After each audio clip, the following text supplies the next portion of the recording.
Was this how it was with your parents, huh? Was it? Just because some self-proclaimed holy man said this is what God commands?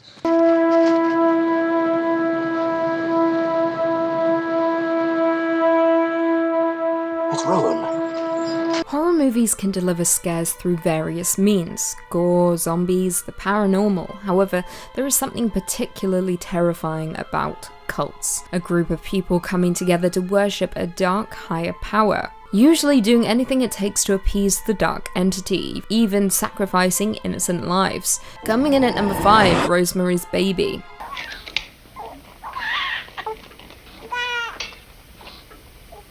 Roman Polanski's masterpiece, Rosemary's Baby, set the standard for many cultist horror movies, particularly in the way it reveals the cult, using a steady and slow build and paranoia, confusing us as to what exactly is even happening. This 1968 horror stars Mia Farrow and chronicles the story of a pregnant woman who suspects that an evil cult wants to take her baby for use in their rituals. However, it is quickly revealed that her husband has made a deal with the devil for success in his acting career, and the price is offering up his wife as a surrogate mother for something truly evil: Satan's son. That's right, the cult uses Rosemary as a sacrificial lamb for Satan's grand return through his own offspring, and it is truly terrifying. The general sense of unease throughout the movie is why Rosemary's Baby is an absolute classic, and perhaps one of the scarier movies in the horror genre. The horrors depicted on and off the screen aided in the rumour that the film was actually cursed by the cult and summoned demons, with many incidents occurring off-screen to the cast and crew, including the slaying of Roman Polanski's wife,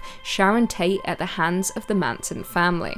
Coming in at number 4, VHS 2, Safe Haven. Safe Haven is one of 4 sections in the 2013 anthology found footage sequel VHS 2, with the segment being directed by Timo Tjahjanto and Gareth Hugh Evans, and being the best section in the entirety of the movie. The plot follows a news crew composed of 4 members who infiltrate an Indonesian cult in the hopes of shooting a documentary about their mysterious activities. Inside the building, they find the walls adorned in bizarre symbols, school children in classrooms, and women dressed in white garments.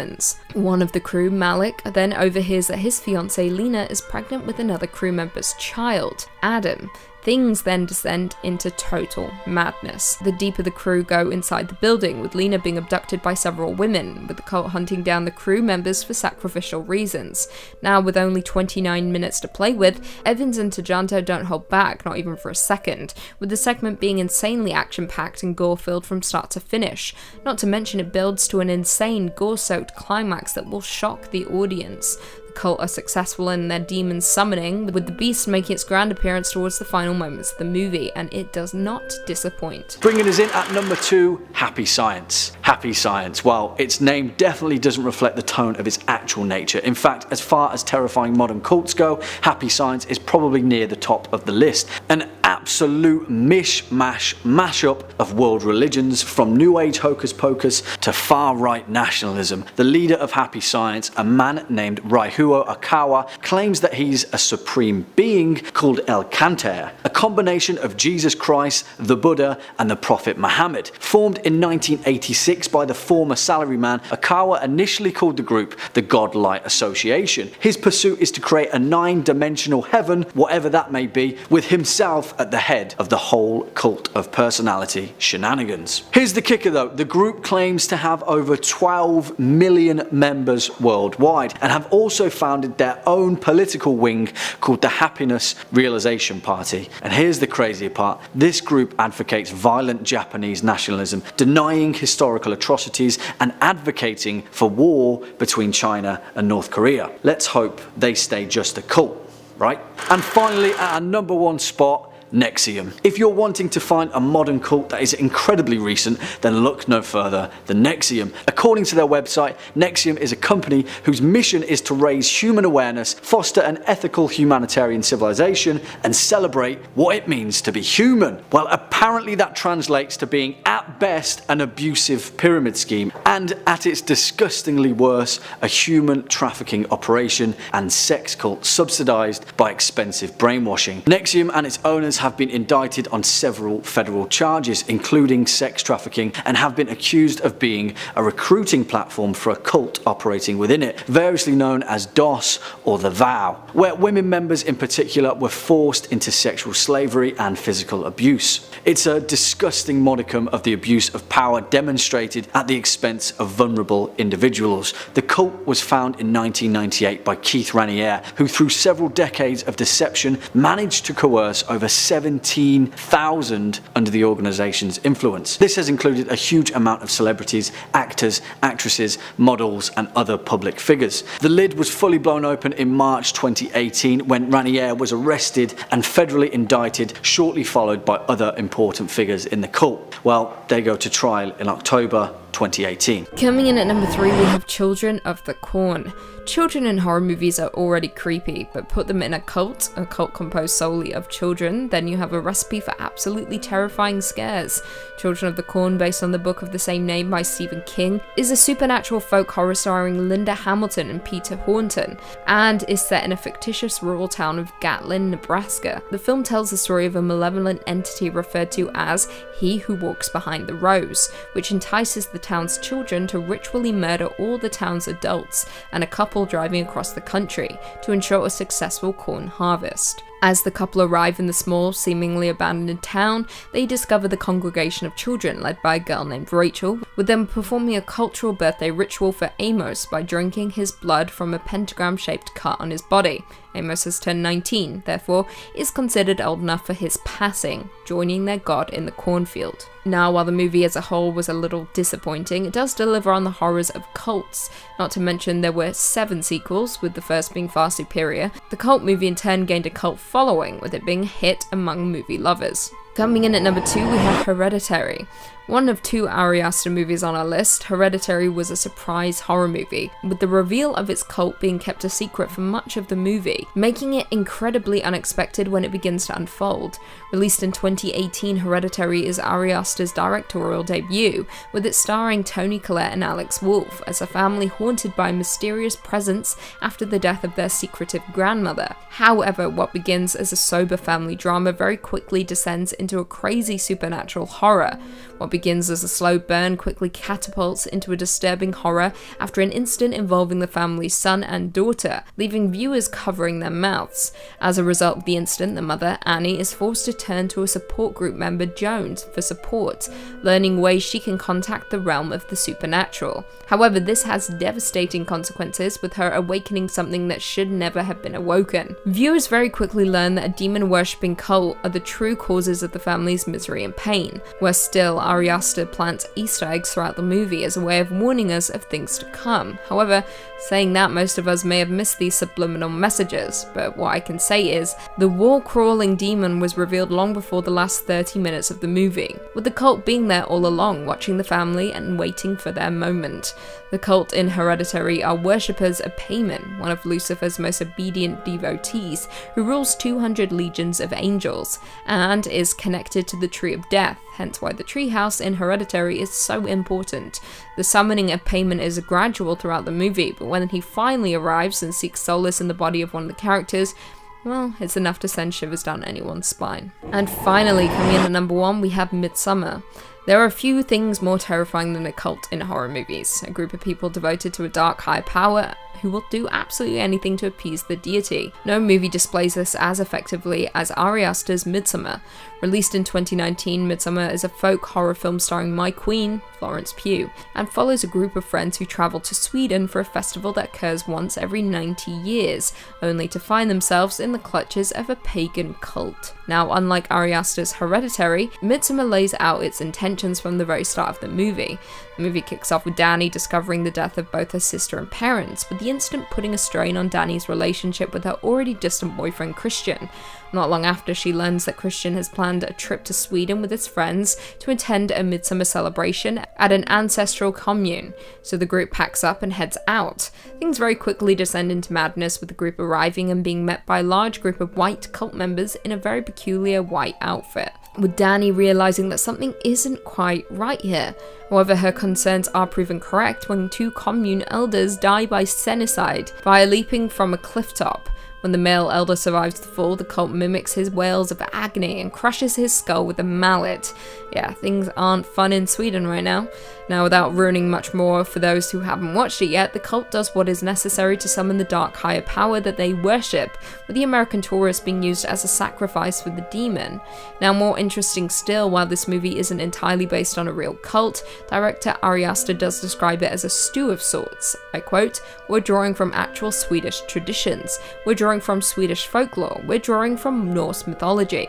All in all, Midsummer successfully draws on the disturbing conventions of cultist horror to generate a sense of dread and unease, making it my favourite folk horror movie and cult horror movie of all time. Kicking off at number 5, we have The Church of Bible Understanding. Founded in 1971 by Stuart Trail, this communal organisation was originally known as the Forever Family at its home location of Allentown in Pennsylvania. It gathered steam in the late 70s after moving its headquarters to New York, where it developed a controversial network of churches and communes and amassed over 100,000 members at its peak. Bizarrely enough, Trail's motive was to encourage members to break off contact with their families, forcing them into their communal lifestyle and working essentially as free labour for a number of businesses. These included a carpet cleaning business and a used van venture. The group has been accused of being a cult on numerous occasions, and it's suspected that their leader, Stuart Trail, became a multi-millionaire from the exploitation of young, vulnerable adults. In later years, after a string of controversies, its members dwindled to a few hundred, but recently in 2013, the church was accused of gross misconduct at a number of their orphanages in Haiti, despite claiming to spend $2.5 million on their upkeep annually. Next up at number 4, Raelism. One of the most notorious cults in modern history, Raelism began in 1974 after a Frenchman named Claude Vauquelin claimed he'd had a vision of an alien spacecraft descending over southern France. He said that the craft was filled with strange beings that told him humans were the only hope for the future of the universe, and then handed him a Bible. Apparently, he was there for over 6 days, and the head alien, coincidentally named Yahweh, explained that the Old Testament is actually a record of humanity's early days, and that he needed to construct an embassy ready for the aliens when they would eventually return to inhabit Earth. Sounds pretty kooky, right? Well, for the next 3 decades, his teachings amassed a following of over 20,000 people, where they essentially worshipped aliens, opposed violence, championed science, and participated in mass orgies. Whatever floats your boat, I guess. Well, things got even weirder in 2002 when the cult claimed to have done the impossible and cloned a human, a baby girl named Eve. Of course, everyone went nuts. Even the White House got involved. Lawsuits were filed, but the Raelists stuck to their guns and still to this very day claim to be still producing human clones. Coming in at number 3, Congregation for the Light. Now, the majority of this list are organisations that are happily out in the open, that try and amass as many members as they can, get under their leadership. Well, these guys like to do things a little bit differently. Strangely enough though, they like to be out in the open, avoiding the backwater compounds synonymous with many other cults, and instead having their headquarters deep in the heart of Manhattan. They're controlled by one all-powerful leader, Tom Bear, a 73-year-old Ohio native who denies that the light is a cult. He preaches bizarre racial theories regarding Aryans and Atlantis, preps his people for a doomsday event, speaks about complex mythology involving owls and squirrels, and has an all-powerful grip on the relationships and love lives of its members. The Congregation of the Light is an incredibly small cult, having only roughly 200 members, but the scary thing is how secluded. Coming in at number 5, Gather the Daughters by Jenny Melamed. Jenny Melamed's debut novel, Gather the Daughters, transports readers to a post-apocalyptic colony ruled by tyrannical men. The futuristic community is shaped by sexism, censorship, and government-mandated procreation. The book has been compared to The Handmaid's Tale due to its depiction of female servitude. Now, as the novel's heroines come of age, they are confronted with depravity of the colony's traditions, and thanks to specific occurrences, a rebellion is sparked. Now, unlike The Handmaid's Tale, we're given very little information about life beyond the island the cult is residing on, with Melamed keeping us in the dark and just as frustrated as her characters. It's a captivating novel that inspires but at times sickens, but is mostly a meditation on the dangers of misogyny and fear. In at number 4, Underground, the Tokyo Gas Attack and the Japanese Psyche by Haruki Murakami. Published between 1997 and 1998, Underground is a book by Japanese novelist Haruki Murakami about the 1995 Aum Shinrikyo sarin gas attack on the Tokyo subway. The attack was an act of domestic terrorism perpetrated on 20th of March 1995 by members of the cult movement Aum Shinrikyo. In 5 coordinated attacks, the cult members released sarin on 3 lines of the Tokyo metro during rush hour, killing 13 people, severely injuring 50 and causing temporary vision problems for nearly 1,000 others. The cult, which was led by Shoko Asahara, had already carried out several other assassinations and terror attacks using sarin, and had also produced several other nerve agents including VX and attempted to produce botulinum toxin. In the raid that followed the attack, police arrested many senior members of the cult, with over 200 members being arrested. To this day, the attack remains the deadliest terror attack in Japan. Now, Murakami's novel is made up of a series of interviews with individuals who were affected by the attacks, and the English translation also includes interviews with members of Aum, the religious cult responsible for the attacks. In the novel, he attempts to make sense of the horrific attacks, and in turn is a true testament to the resilience of the human spirit. Coming in at 3, The Shelter Cycle by Peter Rock. Inspired by true events, The Shelter Cycle, written by Peter Rock, tells the story of 2 children, Francine and Colville, who grew up in the Church Universal and Triumphant, a religion that predicted the world would come to an end in the late 1980s. While their parents built underground shelters to withstand the impending Soviet missile strike, Francine and Colville played in the Montana wilderness where invisible spirits watched over them. However, when the apocalypse does not occur, the sect's members are forced to resurface and grow up in a world they believed might no longer exist. Now, the depiction of the cult is harrowing, but what makes the book more unsettling is the depiction of someone who has survived it. Someone who, having lost his rudder, might be capable of absolutely anything. Now, as outsiders, we believe that when people escape a cult, they are safe, right? However, Peter Rock turns this on its head and examines how cults continue to live inside of us, evolving and changing over time. Swinging in at our number 2 spot, The Void, 2016.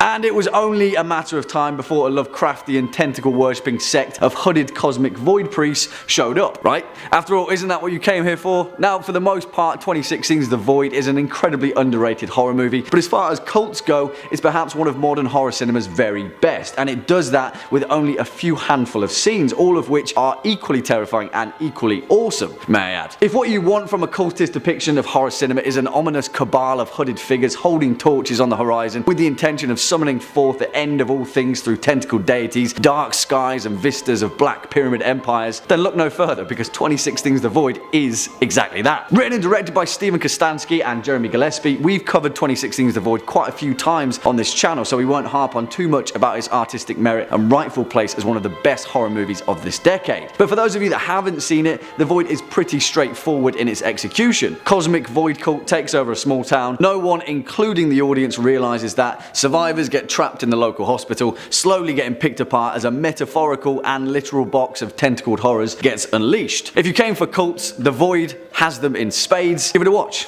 You won't be disappointed. And finally, coming in at our number 1 spot, Suspiria, 1977.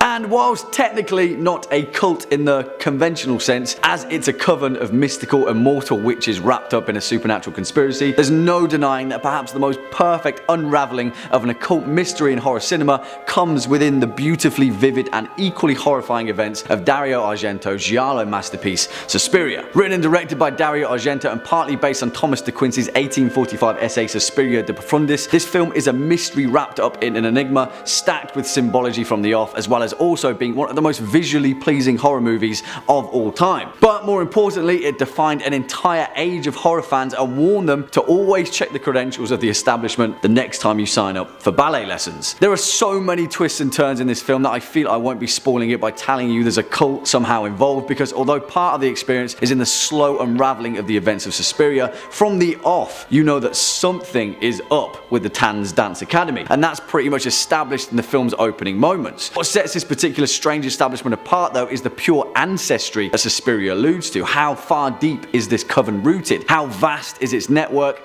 And for many of us, these questions only serve to permeate more questions, and it's perhaps the main reason why Dario Argento's 1977 classic is still so important to horror cinema to this day. A coven cult. Of course it's number one. Coming in at 2, The Girls by Emma Cline. The Girls is a 2016 debut novel by Emma Cline and is loosely inspired by the Manson family and the murder of actress Sharon Tate. The novel itself is set in 1969 and focuses on 14-year-old Evie Boyd, who feels isolated and unloved and ends up spending the majority of that summer with a group of teenage girls on a ranch who are all devoted to a man named Russell. Now, the novel never explicitly states that it's talking about the Manson murders, but it's obvious to almost everyone who reads it. Cline also gives intimate insight into adolescence, desire, and the grotesque lengths some are willing to go in order to feel like they belong. Now, for those who don't know, the Manson family was a desert commune and cult led by Charles Manson that was active in California in the late 1960s and early 70s. The group consisted of 100 of his followers who lived an unconventional lifestyle with habitual use of hallucinogenic drugs. Now, on the evening of August 8, 1969, 4 members of the Manson family invaded the home of actress Sharon Tate and movie director Roman Polanski and murdered Tate, who was almost 9 months pregnant at the time, along with 3 friends who were visiting and an 18-year-old visitor who was slain as he was leaving the home. The Manson family were brutal and absolutely abhorrent, so if you want to read a fictional depiction of the group,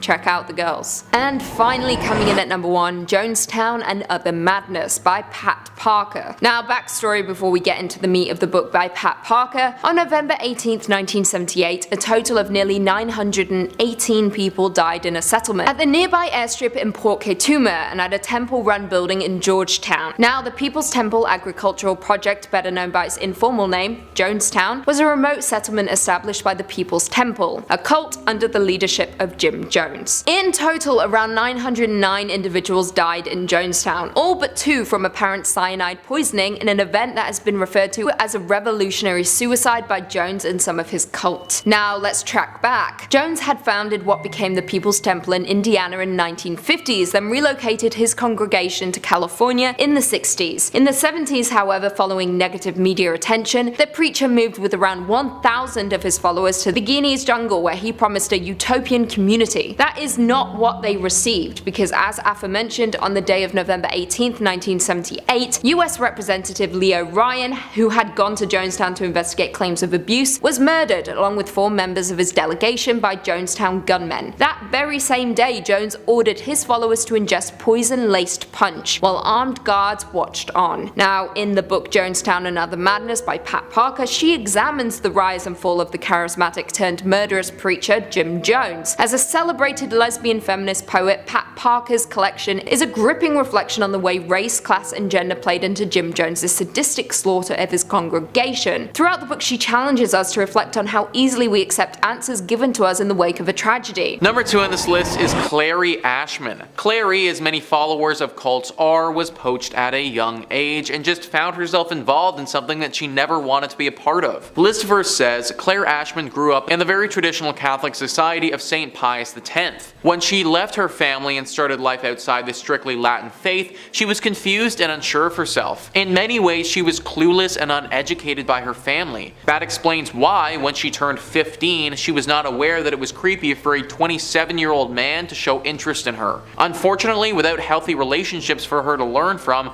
Claire accepted a marriage proposal from the man. Shortly after their marriage, her husband discovered the Order of St. Charbel, and Claire found herself smack in the middle of a doomsday cult. Claire was even more confused when she was selected as a princess of the church and was destined to marry the cult leader. For 6 years, she grappled with the controlling hand of the church and her husband, until one day she got her hands on a book called The Beautiful Side of Evil, which first unveiled the term cult to Claire. She understood at once that she was in a cult and began learning about how to open a bank account, how to sign a lease on an apartment, and how to be free. After learning more about how to survive outside the cult, Claire escaped. She now hopes her retelling of her experiences can help other women find a better life. Imagine getting married to this guy who basically groomed you from when you were 15 and then getting told that you're actually gonna get married off to some other dude. Meanwhile, you have no idea what a bank account is or like actual real life is. It's so good that she found that book and was able to realize that this isn't how life is supposed to go. I can't imagine how bad things would have got if she had never found it. And finally, number 1 on this list is Rebecca Stott. Rebecca is once again another story of someone being born into this and just thinking that this is what life is like until finally being told otherwise. Listifer says, author of In the Days of Rain, A Daughter, a Father, a Cult, Rebecca opens up about her upbringing. She and her families were members of a religious cult, the Exclusive Brethren. In an interview with NPR, Rebecca stated that rules were enforced with intense interrogations about your sins and that punishments would often include isolation that could go on for weeks. Rebecca details the anger she was forced to bottle up and how silent she was forced to be around men. When the cult leader, Jim Taylor Jr., was found sleeping with a young married member, the entire cult ruptured. 8,000 members left the cult, including Rebecca's family. But that did not mean her hardships were over. Rebecca described the overwhelmingness of the outside world with a sense of vertigo. All the rules of her old life spun around as she took more and more steps away from their binds. It took a very long time for Rebecca to grow less shell-shocked by the world, and to this day she cannot bring herself to open a Bible, which makes a lot of sense. By the time Rebecca was just 6, she had undergone at least 3,000 hours of forced Bible study. Being born into something like that must be so hard. I imagine that she's dealt with feelings of inadequacy her whole life. Also, getting shoved inside an isolated room for time if you misbehaved is pretty whack, guys, and not something that anybody should want to be a part of. Very glad that Rebecca managed to make it out with her life still left to live. Kicking off at number 5, Children of the Corn, 1984. He wants you too, Malachi. Which is perhaps everyone's first horror brush with the concept of a strange fanatical cult of demonic, corn-zealous children out in the deep rural fields of Nebraska, which is oddly specific, but Children of the Corn is also iconic for a reason. See, the thing is though, despite some terrible acting and questionable special effects, this film worked at the time and still works to this day because of its concept. It's like Lord of the Flies meets The Omen. What if the children of a small rural town were corrupted by a demonic overlord? Children of the Corn is the answer to that question. Directed by Fritz Kirsch and written by George Goldsmith, the movie itself is based on the short story of the same name by Stephen King, and admittedly, it takes many liberties with King's narrative structure. But, and this is a big but, it's hard not to produce a cult classic 80s slasher when you have the basic recipe of the real core of this film. Creepy kids in wide-brimmed hats, wielding scythes, and staring out from behind the rows of corn, seeking more adults to slay to sacrifice to their aptly Kingian bloodthirsty deity. In fact, it's hard not to go wrong, especially when you have the incredibly unnerving performance from the then child actor John Franklin as the genuinely unsettling Isaac Kroner. Oh, and of course a direct reference to He Who Walks Behind the Rose, aka Randall Flagg himself. Like many of Stephen King's fictional works, Children of the Corn is a cautionary tale on the dangers of delusion and organised corruption, and that's why it's so damn good. Next up at number 4, The Ritual, 2017.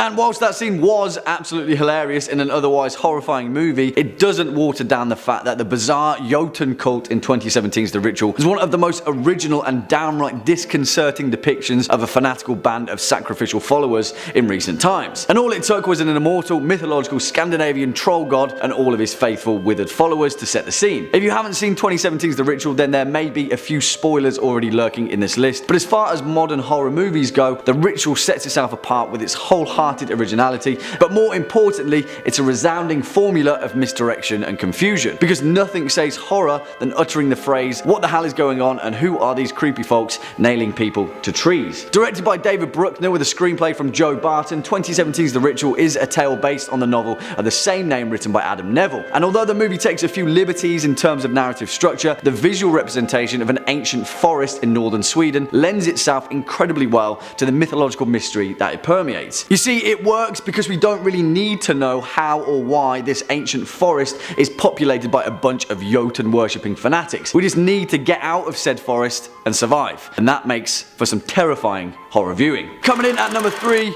Eyes Wide Shut, 1999.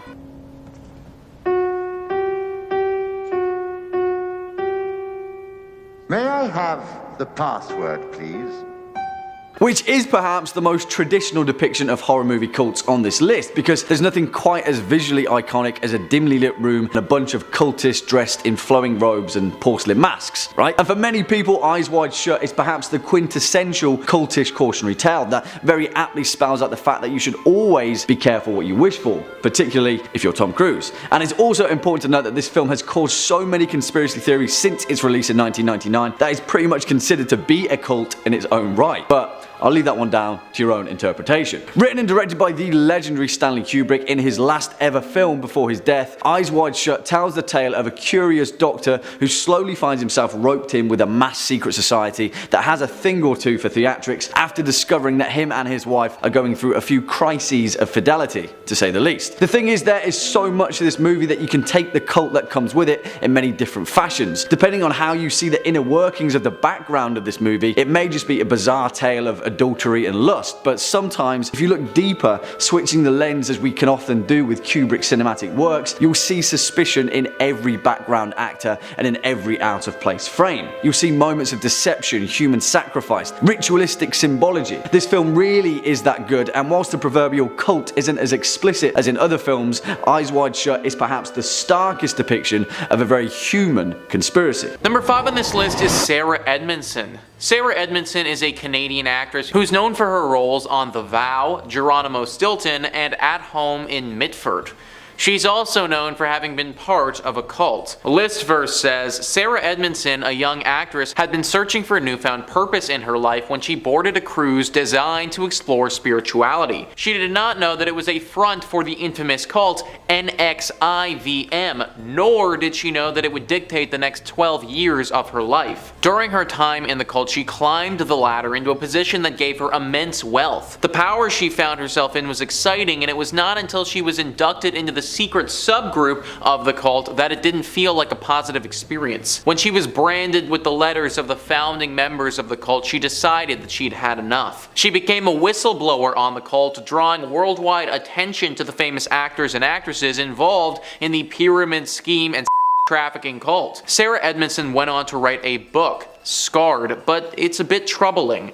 She lured many young women into the cult, but her book seems strangely void of guilt or remorse. Instead, her writing is self-indulgent and gossip-filled. Though she was certainly abused within the cult, she was not blameless for her own wrongdoings. Interesting. If what Listverse says is true, then Sarah might not have been completely from blame for some of the stuff that happened in this cult. I looked into some of what the cult did, and it was not good, guys. This cult was rotten to the core. The founder, Keith Raniere, finally got his though. He was recently sentenced to 120 years in prison. Number 4 on this list is Brielle Decker. Brielle's story is one that is truly moving. Brielle is a true hero. Not only did she escape the fundamentalist Church of Jesus Christ of Latter-day Saints cult, she established a refuge at the cult headquarters after the cult leader was arrested. FLDS, a polygamous cult, was led by Warren Jeffs. During his reign, he forced approximately 80 women and children into marriages. Brielle, who was born into the FLDS, knew from a young age that she would be forced to marry the middle-aged man. When she turned 18, he prepared their wedding ceremony and she had no choice but to go along with it. Around this time, the FBI charged Jeffs for forcing an underage girl into marriage and later conducted a raid on the FLDS compound where they discovered just how many children Jeffs had forced into marriage. Jeffs was, of course, charged and sentenced to 20 years in prison. The $100 million FLDS fund, which was seized by the government, was partially given to Brielle to buy Jeffs' mansion and turn it into a refuge for victims. Even though she went through some really horrible stuff, Decker's character remained intact. And now she's taken the experience that happened to her and turned it into a way to help all the others who were affected. Big shout out to Brielle. Number 3 on this list is Anna LeBaron. A lot of people get poached at a young age to join cults.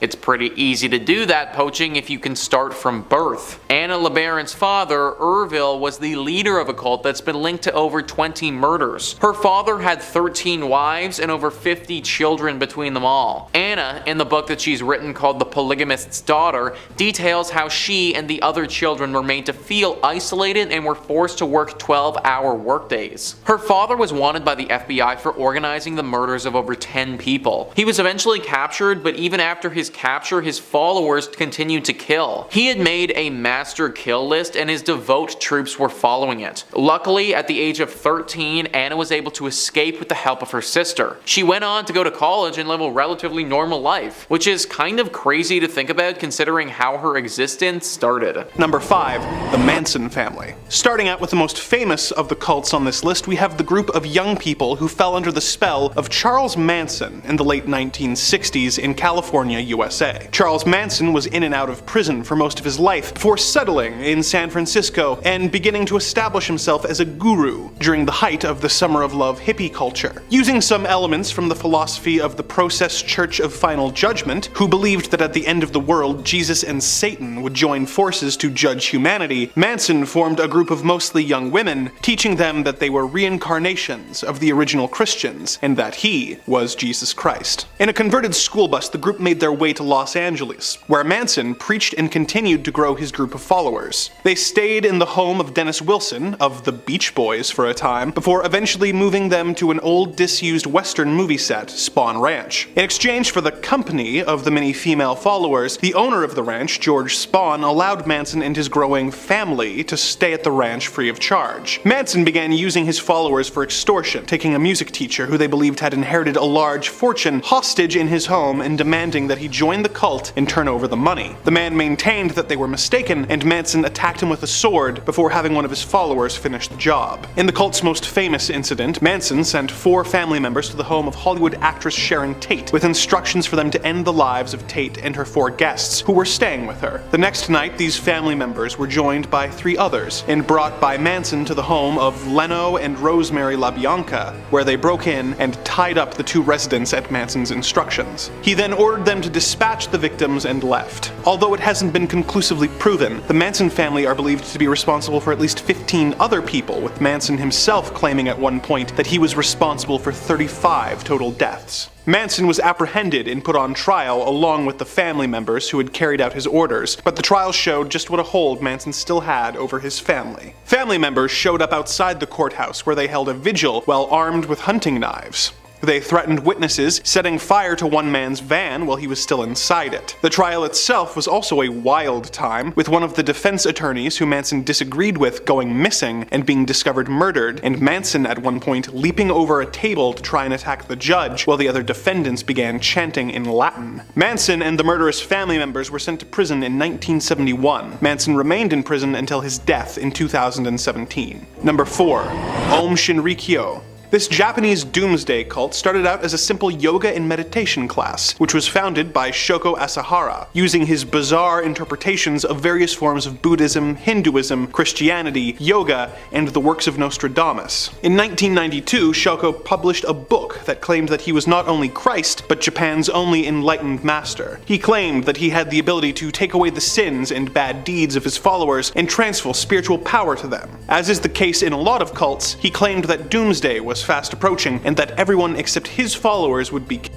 The movement grew, eventually getting enough members to be considered an official religion. Membership continued to grow, but rumblings began emerging that some members were being tricked into joining, were being forced to donate large sums of money, being held against their will, and in one case even murdered when they tried to leave. An anti-cult lawyer tried to sue the group and soon went missing with his wife and child. Things escalated even further in 1993 when the group tried to use a machine to pump anthrax onto a neighborhood in Tokyo. Although thankfully, the group had stolen the wrong type of anthrax and no one was hurt. Due to the failure of the anthrax, the group began manufacturing sarin and VX nerve gas, which they used in their subsequent attacks. In 1994, the group used a converted refrigerator truck to release the gas on a neighborhood where judges, who were presiding over a lawsuit against the group, lived. 500 people were injured and 8 died, but the attack was not linked to the cult at the time. A few months later, the brother of a member who had escaped was kidnapped, dispatched by the group, and disposed of with a microwave-powered incinerator. He had left a note saying that should he go missing, the group was responsible. Asahara was trying to manufacture weapons, and in order to distract the police, had some of his followers carry out a devastating attack. On March 20th, 1995, Aum members boarded 5 separate trains in Tokyo's subway system and released sarin gas, resulting in 13 people dying, 54 being seriously injured, and between 980 180 and 6,000 people being hurt. This distraction backfired, and the police raided the group's base at the foot of Mount Fuji and discovered explosives, weapons, biological warfare agents, and even a Russian military helicopter. Over 150 cult members were arrested. The next month, a burning paper bag containing a hydrogen cyanide device was found and defused. Had it not been found in time, over 10,000 people could have died. Several other similar devices were found in the days following, and more disasters were averted. Asahara was eventually arrested as his cult continued to attack people connected with the investigation, sending bombs in the mail to the governor, resulting in his secretary's fingers being blown off. In October of 1995, the group was stripped of its religious status and went bankrupt, but it managed to rebrand and still operates in a limited capacity to this day. Asahara and the 12 other cult members who had been found responsible for the attacks were arrested and held until their executions in 2018. Number 3.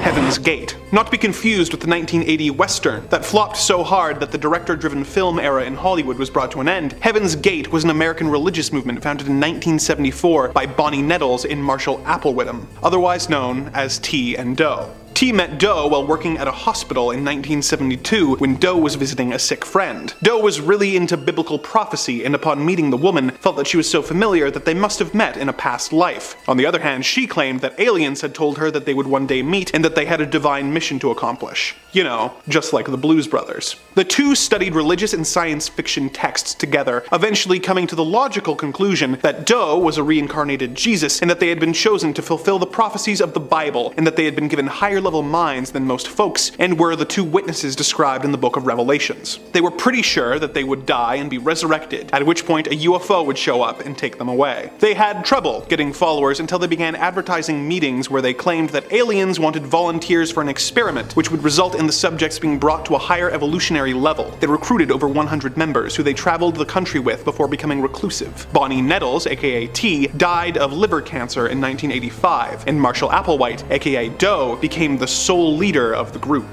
In 1996, the group rented a home in Rancho Santa Fe in California, which they referred to as the Monastery. In 1997, Doe made a video message claiming that they had to evacuate Earth by taking their own lives as Heaven's Gate was closing, and by dying, they would be taken by a UFO to a higher level of existence. Doe and 38 other cult members then dressed in identical black shirts with armbands that read Heaven's Gate Away Team, as an extremely macabre Star Trek reference. All of them were also wearing Nike Decades, as the group apparently had adopted the company's slogan of "Just Do It" as a personal slogan. The group then covered their heads with plastic bags and asphyxiated. They did this in 3 tiers so that the remaining members could take off their bags and arrange their bodies with dignity. In an interesting bit of trivia, in the aftermath of this incident, the Nike Decades have become a highly sought-after collector's item due to their involvement in the incident, because of course they are. Number 2 on this list is the Nuwaubian Nation. This one is absolutely nuts, guys, so strap in. Ranker says, formerly known as the United Nuwaubian Nation of Moors, this is a cult of personality based around founder Dwight York. Combining Christianity, ancient Egyptian iconography, African rituals, and a belief that aliens are coming, the nation believes that 144,000 chosen people will be taken away in a flying city, spirited to Orion to prepare for the final fight against Satan. Shockingly, York's mishmash of New Age concepts, black power militancy, and ancient Egyptian religion caught on in both the hip-hop community and in rural Georgia, where York built a massive compound made with donated funds. York's mythology grew, incorporating cloning, racial theory, cosmology, anti-government conspiracies, and linguistics. Even as the cult grew, York was under investigation, and he was finally detained in 2002 for running a massive human trafficking ring comprising as many as 1,000 individuals. He was sent to prison for life, and his compound was seized and demolished. The group still exists, though in much smaller numbers. If we just ignore all of the human rights violations for a second, which we shouldn't, by the way, but let's just do it anyways for one moment, then at the best possible case scenario, you join this cult and then dedicate your life preparing for a battle with Satan that you may not ever have, because not only is that crazy, but you might not even be in the 140,000 people who gets picked to have said battle with Satan. Like, this just doesn't make any sense at all, guys. Then we add back on all of those human rights violations and all the other stuff that York was sent to jail for, and you get one sick and twisted cocktail that is this cult. Number 1 on this list is Church Universal and Triumphant. Yet another cult of personality in New Age clothes, the CUT was founded in 1975 as an offshoot of a different movement, Summit Lighthouse. Founder Elizabeth Clare Prophet pitched herself and her husband as messengers of the Ascended Masters, a set of spiritually awakened ancient beings central to the Theosophy belief system. They also threw in elements of Christian Science, the I Am movement, and Mormon-style doomsday prepping. The prophets grew wealthy enough to buy large spreads in the Santa Monica Mountains and Montana, while members drove themselves into debt building fallout shelters and paying huge sums of money to reserve a spot in the post-nuclear conflict society. The church was also accused of making illicit straw purchases and of using sleep deprivation against members who attempted to leave. In ill health, the prophet retired in 1999 and passed 10 years later. Since then, the church has gone through legal problems and succession squabbles, but members still meet on a regular basis. So yeah, just join this cult if you want to potentially get tortured from sleep deprivation. Oh, and while we're torturing you, we're also gonna take all your money and invest it into some underground bunker that you'll probably never use. If that doesn't sound like an excellent use of time and money to you, which it probably shouldn't, then I really wouldn't recommend joining this cult. Number 5. The Brethren. Do you feel like the modern world has got you down? Got you running around, feeling overwhelmed? Perhaps you need a break from it all and you want to get away. I want to go back to a simpler time. Well then perhaps the Brethren is the movement you've been looking for. Founded by Jim T. Roberts, the movement seeks to shed all of the convenience and accommodations of modern living, with its members instead choosing to live as vagrants, drifting on the edge of society, away from the prying eye of the modern world. Their leader believes that in order to be guaranteed a spot in heaven, one must purify themselves. And to the Brethren, this means purifying themselves of just about every facet of modern living. As part of their renouncement of all modern living, Brethren must forsake all of their family, friends, their jobs, their livelihoods, all in favor of their new brothers. You aren't allowed to partake in any material goods of any kind. Sew your own clothing and eat what you can scavenge. This particularly grisly habit is what gave the cult its enduring nickname of garbage eaters for their tendency to dumpster dive. You're not even allowed to laugh, celebrate, or play, as all celebrations must be saved for the return of the Savior at the end of the world. Although given those conditions, I'm not sure what you'd have to laugh about. It goes as far too as members being barred from receiving treatment or medicine, even for common curable illnesses. Because members are forced to cut themselves off from their families, oftentimes members disappear without their family members ever even getting to know what happened. As such, groups have sprung up to try and reconnect Brethren to their families and hopefully get them a dinner that didn't come out of a dumpster. Why not toss a subscribe our way and join our group here? Our teachings are scary videos every day, and the only thing you have to give us is a subscribe, and if you're feeling really generous, maybe a like too. Let's keep going. Number 4. Happy Science. Happy Science, formerly known as the Institute for Research in Human Happiness, is a Japanese New Age religion that's sort of a loot bag for as many religious concepts as you can think of. In Happy Science, all gods that have been worshipped throughout history across various religions were actually all the same god, named El Cantare, roughly translating to the singer. The group's founder, Ryoho Okawa, just happens to be the incarnation of all these holy deities manifested as one man. He also claims to have the energies of various celebrities inside him, including Freddie Mercury and former US presidents. The group preaches happiness, obviously. Following the group's mantra, in order to obtain happiness, one must practice the principles of happiness known as the fourfold path: love that gives, wisdom, self-reflection, and progress. Now, Happy Science isn't just some fringe group in a tent in the backwoods. Rough estimates suggest that the group pulls inwards of $45 million a year. Sounds like there's some kind of profit happening here. That's a little pun for you. Happy Science has a full-on media division, producing several animated and live-action films, and publishing books numbering close to the thousands, mostly being transcriptions of Okawa's lectures about happiness, spirituality, and occasionally aliens, as a major part of the group's belief revolve around UFOs, aliens, and other cosmic entities. The group is fairly widespread, boasting temples across the world in various continents. The group's statistics claim that there are 11 million members worldwide, although more conservative estimates put it around 30,000 worldwide.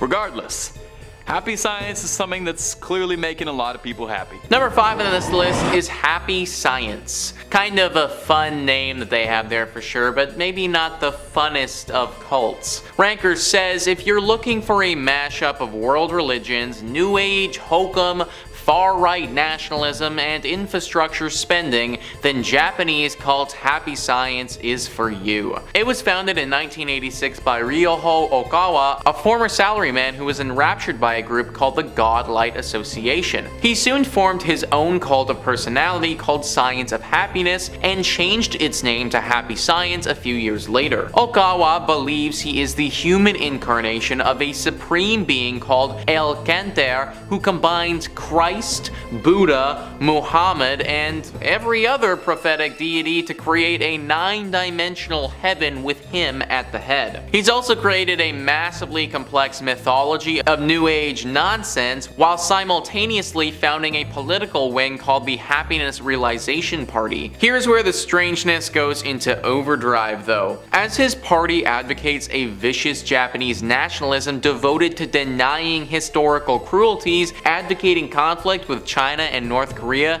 and rebuilding Japan's infrastructure. The group claims to have 12 million members around the world, has a multimedia arm, and enjoys tax-exempt status in the US. So basically, if it was up to this group, Japan would be invading China and North Korea and probably well on its way to starting World War III. So yeah, definitely not one that you want to be a part of because that could obviously get very bad very quickly. Not to mention you need to worship this dude who believes that he's the human incarnation of all these cool people. I mean, if he actually is the human reincarnation of all of those people, then that's freaking awesome, but come on guys, I think the likelihood that this dude is Jesus as well as Buddha is pretty low. Number 4 on this list is the Brethren. Yeah, so joining this cult really would just be the worst, guys. You just need to give up so much to do it. Ranker says, also known as Body of Christ and Garbage Eaters, the Brethren are an apocalyptic offshoot of the 70s Jesus movement, eschewing worldly possessions and earthly pleasures to purify themselves for the coming end of the world. Brethren members essentially live as vagrants doing odd jobs to survive, eating trash, avoiding bathing and medical treatment, and giving whatever money they do make to the group. They also forbid dancing and laughing until the return of Jesus, bar members from communicating with family, and forbid contact between binary genders. Group founder Jim Roberts passed in December 2015, leaving the future of the secretive cult unclear. You literally need to give up everything in your entire life to get ready for when Jesus returns. I just don't get this one, guys. Like, maybe it's because I'm not part of this cult, but I guess it isn't clear to me why Jesus would be angry that you have earthly possessions. Like, what does he have against you having the occasional knickknack, you know? Also, there's the whole thing where you literally need to eat garbage. I don't think that they're joking about that, guys. Like, you will be eating scraps if you join this cult. Never having a warm meal again, that's about as terrifying as it can get. Number 3 on this list is the Fundamentalist Church of Jesus Christ of Latter-day Saints. You guys might be familiar with this one right now as it's currently very popular. Netflix just released a documentary about this cult, so if you want a more in-depth summary of what went down, definitely go check that out. Ranker says that this cult was an offshoot of Mormonism that's constantly in the news for unsavory reasons. FLDS openly embraces polygamy, which the mainstream LDS outlawed a century ago. The group has anywhere from 6,000 to 10,000 members in rural Utah and Arizona, with the group having almost total control of 2 small, linked border towns in 2 states. While Mormon splinter groups had been around long before, the FLDS was incorporated in 1991 by a group of men who had been excommunicated by the church. They went through a range of leaders who all declared themselves prophets until being taken over by Rulon Jeffs in 2002. He passed shortly thereafter and his son Warren took over. It was under Warren Jeffs that the FLDS practices of child marriage, bigamy, incest, racism, abandonment of teenage boys all became public knowledge. Jeffs was sent to prison in 2007 but continues to be the de facto head of the church while his successors squabble for power. This cult certainly isn't as powerful as it once was, and you have to imagine that as time goes on and more people are educated on what this cult did in the past, that will continue on a downward trajectory. But for now, they still aren't totally finished, and if you wanted to, then you could join this group. Absolutely do not not do that though, because these people get up to some very weird and often illegal things. Like the leader was literally sent to jail and is still there rotting away. I would not want to get myself into a situation where I'm anywhere close to the people that support that guy. Number 2,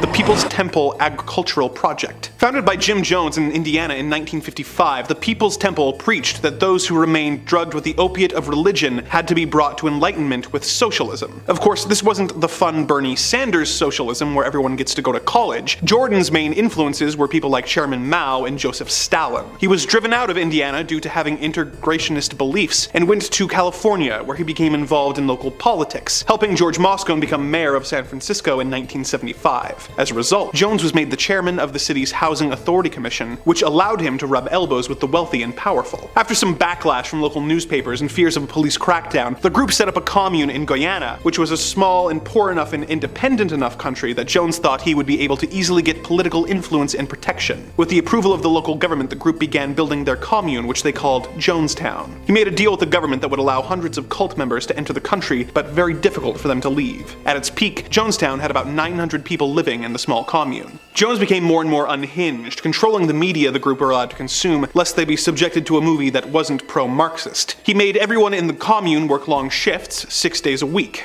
He continued to brainwash and manipulate his people, telling them that they would soon be under attack by the CIA and should prepare to eventually take their own lives as a form of revolutionary protest, and had them guard the entrances of Jonestown with machine guns and machetes. As concerns from family members in the states grew, investigations into Jonestown began. When a delegation of investigators, reporters, and concerned relatives went to visit the commune, they were able to convince a few members to defect. As they tried to return to the states on 2 planes, one of the defectors produced a handgun and began opening fire on the other passengers. At the same time, a tractor trailer stormed the airstrip, with the passengers of the trailer producing shotguns and firing at the planes, with none on board surviving. While this was happening, Jones had a cocktail of poisons mixed into a large tub of grape Flavor-Aid, and had the 909 residents drink it and take their own lives. Despite the fact that it was Flavor-Aid that was used by Jones, the incident was the source of the expression, "drink the Kool-Aid." Number 1, the Thuggee cult. The Thuggee were a secret society operating in India in the mid-1800s who were known for attacking travelers and garroting them with a weapon called a rumal. Its members were trained from childhood in its use. They considered efficient and quiet acts of murder to be the greatest accomplishment possible. They would follow groups of travelers until they made camp, at which point they would attack. Word of the Thuggee began to grow as numerous bodies began to be discovered in wells around the countryside. However, the Thuggee were not attacking their victims simply to take their valuables. The number 1 rule of the cult was not to shed any of their victims' blood, as they were actually human sacrifices for their god, Kali. The Thuggee believed that constant indulgence in vices was the only way to become closer to and achieve union with their god. During the time that the cult was active, over 30,000 people were attacked by the Thuggee and sacrificed to Kali. British officers were tasked with eliminating the cult and began mapping out the cult's attacks in order to predict where the attacks would likely take place and set traps for the Thuggee while disguised as merchants and travelers. Between 1830 and 1841, at least 3,700 cult members were captured, effectively ending the group. Many were put in prison for the rest of their lives, with 500 of them being hanged. Without exception, all of them that went to the gallows showed no emotion or remorse, often requesting to put on their own nooses themselves. When asked if he was sorry, one member who claimed to have the Thuggee record for most victims at 931 responded that no one should ever feel bad for following their trade. The term thug is still used to this day to describe a brutal criminal, and the group is remembered for their various appearances as villains in films over the years, such as when they were depicted by Steven Spielberg in Indiana Jones and the Temple of Doom. Number 3, Raelism. Raelism is the teaching that humanity was birthed by a hyper-advanced race of aliens called the Elohim, who genetically engineered us as their children. Our most famous religious leaders over the years were Elohim human hybrids, whose wondrous abilities and powers were mislabeled as prophets. It's said that by 2035, if Raelism's followers have achieved the tenets correctly and fulfilled the movement's teaching by spreading its message and building an embassy to welcome its 39 prophets, the group rose to prominence in the 1970s when its leader, Claude Vorilhon, who called himself Rayo, claims he had an experience with a UFO where a spacecraft flying overhead was full of beings who told him about humanity's future and past and handed him a Bible and told him it was his mission to build that embassy. Now, all of this sounds like pretty standard cult stuff, worshipping aliens who are secret progenitors, but where things get pretty interesting and worthy of note is that around 2002, a company called Clonaid, with direct ties to Raelism, claimed to have done the impossible and cloned a baby girl appropriately named Eve. Immediately, it spurned all kind of controversy, led to several investigations, discussions about the ethics and morality of the situation. But despite all this, no actual evidence of the clone baby ever came up. Eve isn't the only alleged baby birthed this way through Clonaid, with several claims of Clonaid brand clones being produced since the original story in 2002, all with dubious claims, including controversial rapper Kid Buu, who claims to have been born there. So either Eve is still hiding somewhere, or maybe it was a bit of an exaggeration. Regardless, Clonaid charges up to $200,000 for their services, which might seem a bit expensive, but hey, you're getting a great deal on a clone. You're gonna make your money back on that. So if anyone's got a piggy bank just weighing them down, please send me a message and then get back to me and introduce me to you and your clone. Number 2, the Church of Bible Understanding. Hey, real quick for me, what's your favorite Seinfeld episode? Yeah, I probably could have guessed it was the comeback or the contest, and those are both great answers. But what about the checks, where George gets involved with that group of carpet cleaners who end up trying to recruit for a cult, and he's all mad they want his boss, but they don't want him? That's the kind of shenanigan that could only happen to Costanza. Turns out that episode was based on a real group called the Church of Bible Understanding, although at the time they were going by Christian Brothers Carpet Cleaners, no doubt where the idea came from. This undertaking was one of the group's many noble business ventures, including a used van business and a New York chain of used antique stores. Like most cults, the group was led by a charismatic figurehead, one Stuart Trail, who maintained to his followers that only he was capable of understanding the Word of God and understanding how to annoy George Costanza. Their leader was expelled from the Pentecostal church he worshipped at in the early 70s, and after his expulsion, refused to give up the dream and formed his own church, promising a communal lifestyle of salvation. And if reports from former members are to be believed, hard work for below minimum wage. Members were isolated from their friends, families, and communities and encouraged to devote themselves wholly to the church. Besides a less than flattering appearance on Seinfeld, the group most recently made headlines after an orphanage they'd built in Haiti had burned to the ground, after several claims that orphanages the group had been producing in Haiti had been extremely substandard, shoddy, overcrowded, and dirty. The leader, Stuart Trail, passed away in 2018. Current estimates suggested the group has dwindled down from thousands of members in its heyday to just dozens now. And there's no word if Larry David was ever a member or associated. Number 1, the Nuwaubian Nation. Dwight York had a dream. Like many Americans, he believed in simple things, like amassing an army to help him fight Satan amongst the stars. Let me back that up for you just a little bit and introduce you to the Nuwaubian Nation, or the United Nuwaubian Nation of Moors. Adding just a twist of Christianity, African rituals, and a heavy dose of Egyptian mythology mixed with aliens, Dwight York had a perfect recipe for a wild cult story. The nation believed that they needed to prepare themselves for an inevitable duel of the fates among the stars, and that the 144,000 chosen ones would accompany Dwight into outer space for the fate of the galaxy, zooming away on a flying city to Orion to fight Satan. Now, I have no comment about any of that. Maybe it was the cult of personality, maybe it was the promise that you could potentially get involved in a Star War, but this was a surprisingly popular movement around rural Georgia, where York built up a massive compound that looked a bit like a pavilion out of your favorite Egypt-themed amusement park, and bringing in members in droves. As the numbers grew, the mythology grew, incorporating cloning, racial theory, anti-government conspiracy, and a whole lot more. But the dreams of the Starfarers would be cut short when an investigation in 2002 revealed a horrifying truth: that their leader Dwight York was involved in a massive human trafficking operation said to have been comprised of as many of 1,000 people. On May 8, 2002, the Sheriff's Department of Georgia, with the aid of the FBI, shut the entire operation down. York was arrested and sentenced to a life sentence where he's still serving out his 135 years. One Georgia sheriff involved, Sheriff Sills, described the trafficking operation as the best kept secret in Georgia I'd seen in my 47 years as a police officer. The compound was seized and swiftly destroyed. Despite all this though, there are still members out there waiting.